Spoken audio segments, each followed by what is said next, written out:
Welcome to Within the Frame, where we bring the most pressing issues across the globe into focus. I'm Kim Mok-yeon. The United States and Iran have now received a framework for a possible ceasefire, raising new hopes for diplomacy in a war that has already stretched beyond 5 weeks. Multiple reports say mediators, including Pakistan, have presented a two-stage plan calling for an immediate ceasefire, followed by negotiations towards a comprehensive agreement to end the conflict. But major obstacles still remain. A senior Iranian official says Tehran will not reopen the Strait of Hormuz as part of a temporary ceasefire, even as it reviews the proposal. And at the same time, U.S. President Donald Trump has warned that if Iran fails to reach a deal and reopen the strategic waterway by Tuesday evening, Washington could launch sweeping attacks on Iranian energy and transport infrastructure. For a closer look into the latest developments, we connect today to Mohammed Gouda, professor of Middle East economics at Hankuk University of Foreign Studies. A big welcome, Professor. Thank you so much, Ms. Kim. And also joining us is Seung-Hoon Baek, researcher at the Institute of Middle East Studies. Good to see you, Dr. Baek. Thank you for having me. So let's start right away with the latest news that the U.S. and Iran are holding back-channel talks through mediators like Pakistan and Egypt. So both sides have received a two-stage proposal calling for a ceasefire. Dr. Baek, what are the key elements, remind us, of this mediation plan? So based on the latest reporting, the mediation plan appears to be two-stage framework. So the first stage is an immediate ceasefire or at least a temporary halt to escalation. And the second stage is a broader negotiation aimed at ending the war on a more permanent basis. So it is believed that Pakistan have been deeply involved in this effort, and both Washington and Tehran have received some version of a proposal that links a short-term pause to a wider political settlement. So the broader package reportedly includes issues such as sanction relief, frozen Iranian assets, security guarantees, and a future understanding on Iran's nuclear trajectories. So at the same time, there's still some uncertainty about the exact structures. So Reuters described one version as an immediate ceasefire followed by a comprehensive agreement within roughly 15 to 20 days, while AP reported another version centered on the 45 days ceasefire before follow-on negotiations. So the core logic is clear, even if the duration is still fluid. First, stop the slide toward wider war. Second, use that pause to negotiate the political and strategic terms of a longer settlement. So generally, it's the idea is first a ceasefire and then a broader negotiations to end the war. But given that both Washington and Tehran have taken hardline positions on ending the war, Professor Gouda, what do you think explains their willingness to receive and review this proposal right now? I think we have a classic mix or ingredients for diplomacy. We have a war with no end. We don't have a clear strategic goal at the end of the day. It's not clear what's going to happen tomorrow morning. It's not clear what is the final outcome of this conflict. So I think both sides are willing to receive and review the proposal, not because of their political positions have softened, but because the economic and strategic price actually of rejecting diplomacy now has risen so much. Washington, of course, on the one hand, tries to avoid this escalation and longer and more expensive regional war going on and on. Of course, we need to look at the domestic structure in U.S. and the losing of Trump's constituency, even among the Republicans. On the other hand, Tehran wants to avoid deeper economic collapse. The regime is just on the survival mode, actually, right now. And threat to regime stability is really enormous. So in that sense, both sides still might be maximalists in public, but privately they are behaving like actors who really understand that the marginal cost of continuing this war is rising fast, and it will be very, very bad for everybody at the end of the day. Definitely. It's a very costly war indeed. Yes. Now, President Trump, he has extended the deadline for possible strikes on Iranian infrastructure by 1 day from April 6th to the evening of April 7th. Dr. Baek, how much impact do you think that decision had on Iran's willingness to consider this mediation plan? I think the one-day extension reflects two things at the same time. On the one hand, it suggests that President Trump does feel some burden about moving immediately to large-scale strikes on Iranian civil infrastructures. On the other hand, I would not read it as a consolatory pause, because I see it much more as a reaffirmation of an ultimatum than a softening of the U.S. position. So, in the other word, Washington is not stepping back from the threat. It is giving diplomacy one last narrow window while making clear that the military option is still very much on the table. So I do not think that Tehran would interpret this as a goodwill. It would more likely see it as a final warning wrapped in a short procedural delay. So tensions are still very high, with Washington reaffirming its ultimatum. But so far, there is no agreement on the proposal itself. We're hearing key issues like the navigation through the Strait of Hormuz and the handling of Iran's highly enriched uranium still remain quite unresolved. Professor Gouda, how significant are these variables for the success of the negotiations? This is an excellent question. I think, of course, those variables are very significant. I mean, the Strait of Hormuz is considered the economic issue at hand in this diplomacy and the ongoing negotiations, while the uranium enrichment would be the strategic item in this negotiation. So both are the bargaining chips, I would say, of the Iranian regime with the U.S. regime and so on. However, one thing we need to be clear about, this is not the only variables in power here. We need to consider I would say, the background of both negotiators.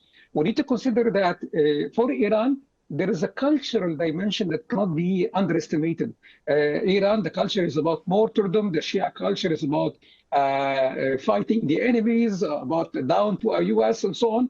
So this is a key ingredient of Iranian personality. So I think this is very important to consider when we are talking about Iran. On the other hand, democratic regimes have an Achilles heel, have a significant weakness when it comes to their ability to yield people under a long time for this kind of war that's going on and on without an end in sight. So I think there are other variables in play here, not only the Strait of Hormuz or the Iranian enrichment, but I think each side has their own, I would say, his own weight, his own cross that they are lifting when they are going to those negotiations. So I think we need to consider other variables as well, of course, when we're talking about this. A lot of points of discussion to pursue. But another thing that's quite important, Iran has made a very important statement. It also said it will not reopen the Strait of Hormuz as part of a, quote, temporary ceasefire. Dr. Beck, do you see this as a strategy to use the strait as leverage in talks? Yes, very clearly. So Tehran now sees the Strait of Hormuz not simply as a shipping lane, but as its single most powerful bargaining chip. So Iran has rejected the idea of reopening the strait as a part of temporary ceasefire because it does not believe Washington is ready for a durable settlement. That means Iran is trying to avoid giving away its strongest form of leverage in exchange for only a short pause in fighting. So this is why Hormuz is so central to the negotiation. From Tehran's perspective, reopening it too early would mean surrendering pressure before it has received meaningful guarantees. So yes, I would say this is absolutely a leverage strategy. So Iran is signaling that the strait will be tied not to a tactical pause, but to a much broader political outcome. Right. So it's a very critical point right now. The Strait of Hormuz, of course, what we're talking about, and the reopening of the strait itself, it's quite uncertain as of this point. Professor Gouda, how would you assess the possible risks for global energy markets and the maritime trade as well? Well, I think this is something that we're all considering here. I mean, especially economists, I would say. The problem, as what Dr. Peck have mentioned earlier, Iran is at the end of its rope. They are using Strait of Hormuz as, I would say, the main bargaining chip. And this is affecting everything. When we are talking about this kind of strategy, we need to think about three dimensions and three levels of analysis. The financial market level, which is certainly not doing great everywhere. We are seeing volatility. We are seeing unpredictable, of course, uncertainty, unpredictable outcomes of the ongoing warfare and so on. So this is why the prices are going up and down all the time. This is really bad. The second level is the business and investment level, which is when it comes to the shipping companies facing higher insurance, facing freight costs, facing energy, facing also chemical in airlines, fertilizers, having it very hard to being exported or imported. So this is the business investment level. And the third level, and this is the most crucial level, is the macroeconomic level. So at the end, because of all those things together, we will witness sooner or later inflation, slower growth, and trade disruptions everywhere. Of course, we have to brace ourselves here in Korea. Hopefully, the government is now, working fast, trying to solve this issue. But I think we need to be careful. We need to really do our best. I hope we can face this rough time together. I hope things can get better, and I hope we can end this conflict soon. However, we have to remember that even if the conflict ends today, already the damage is done. So we need to think about this. Definitely. So we'll really have to hope for a quick ending to prevent further damages moving forward. Now, as we've touched upon a while ago, there's another point of uncertainty, the length of the proposed ceasefire. Reports mention it's anywhere from 15 to 20 days or even 45 days.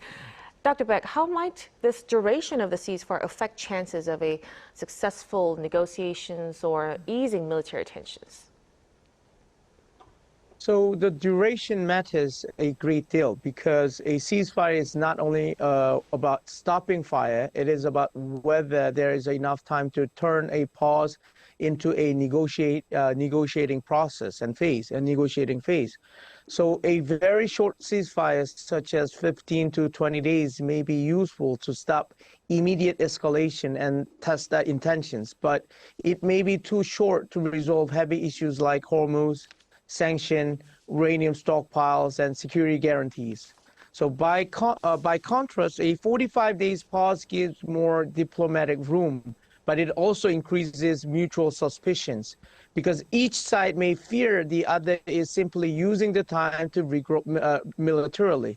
Because Trump has mentioned that, they were about to start negotiation, but Trump kind of argued that Iranian says, please give us 5 more days. And he said, no, they are dubious, they are dodgy. So he said he didn't accept it and he just went on the bombardment. So the duration has a trade-off built into it. So a shorter ceasefire may be easier to agree to politically because it demands less immediate trust. A longer ceasefire may be more useful substantively because it creates actual negotiating space. But in practical terms, the most important issue is not just the number of the days, but whether the pause comes with monitoring, guarantees, and credible roadmap to the next stage, which could build a trust strip between the two that really could lead to actual negotiation. So we'll really have to see how much progress is actually being made during the ceasefire itself. Now, but if the mediation effort actually ultimately becomes a fail to produce an agreement, what kind of military or diplomatic options might the U.S. and Iran consider next, Professor Ghouda? Well, it's a very tough choice. If I can also, build on what Dr. Peck have already mentioned, I think the main concern that we have here is that President Trump is dealing with such kind of conflict or negotiations as a businessman, more of a policymaker. So this is why we have this strategy of flexible deadlines and moving deadlines and so on. To be honest with you, I'm not a military expert. By all means, I'm an economist. So I don't think we will witness any change in U.S. strategy, even if the deadline was not met by Iranian negotiators. I think we will definitely witness more military escalation. Already we have thousands of U.S. officials and thousands of U.S. military in the region. We have also, many reports coming of some sort of a ground invasion or boots on the ground invasion coming mainly maybe from Iraq. So we'll witness more military escalation. We will witness more economic and strategic pressure on all of us in the oil markets, on the investment markets, on even predicting what's going to happen tomorrow morning. So we have many problems with the economic structures around the world. And also, we will still see indirect diplomacy, like the case of Turkey, like the case of Pakistan and Egypt trying to mediate and so on. Diplomacy will continue from now on. It will not stop until we reach some sort of a deal, you know. So the problem is that we are searching for a deal and not searching for an end. We're not searching for a real result that makes everybody happy. We're searching for deals. And I think this deal mentality might not be great for everybody. So it's really a concerning situation, not only just for the two countries, but also for neighbors as well. Now, finally, before we conclude our discussion, President Trump has been pressuring its allies during the negotiations, even mentioning South Korea as well. Dr. Baek, I have two questions for you. First, I want to ask, do you think Washington could eventually ask its allies to shoulder a larger security burden? Yes, they will. I mean, like Trump already kind of started building the negotiation. I mean, like the rhetoric saying that, you know, when the United States is most needed, this support of their ally, but you know, they all just fled and left. So probably President Trump is building the narratives and discourse that he will going to use this as leverage to actually put more button to the South Korea, like for example, like military expenditures and you know the dividends for the U.S. armies and stationed in South Korea, or by using it in order to avoid like us to spend more monies on like U.S. military bases. He will going to push us to have more, you know, the economic package, the investment deal to United States. So I think after this Iran and United States war ended, we have to be prepared for the you know, coming the bills from the United States that they're going to be pressuring us to get more money out from, you know, the recent frustration that they have faced in Strait of Hormuz. But Dr. Baek, when you mentioned we have to be prepared, how do you think Seoul should respond? I think for Seoul, the key is to be proactive without being reckless. South Korea should strengthen energy security first. That means diversifying suppliers, using reserves if necessary, and coordinating with Gulf partners. And at the same time, it should stay in very close consultation with Washington so that it is not seen as a passive.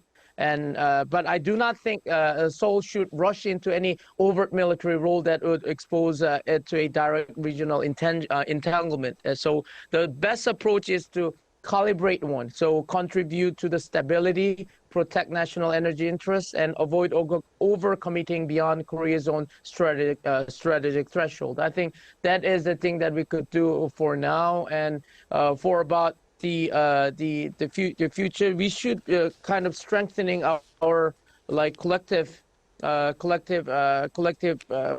bargaining power with Japan, and also like when we are dealing with Strait of Hormuz, we have to use a multipolarity